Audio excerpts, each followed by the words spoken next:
Election commission ने कहा है कि पीटीआई रहनुमा सेनेटर एजाज चौधरी, एमएनए मोहम्मद अहमद चट्टा और एमपीए अहमद खान को इंसदाद दहशतगर्दी की अदालत ने सजा दी थी, जो अभी तक बरकरार है।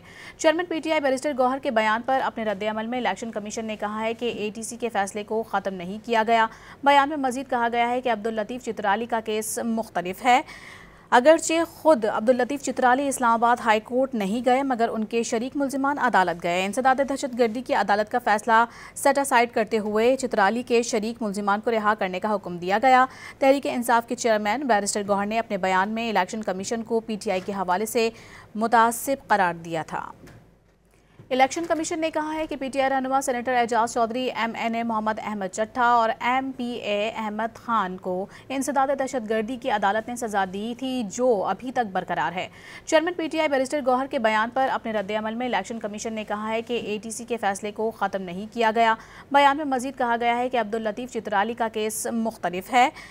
अगरचे खुद अब्दुल लतीफ़ चित्राली इस्लामाबाद हाई कोर्ट नहीं गए, मगर उनके शरीक मुल्जिमान अदालत गए। इंसदाद दहशतगर्दी की अदालत का फैसला सेट असाइड करते हुए चित्राली के शरीक मुल्जिमान को रिहा करने का हुक्म दिया गया।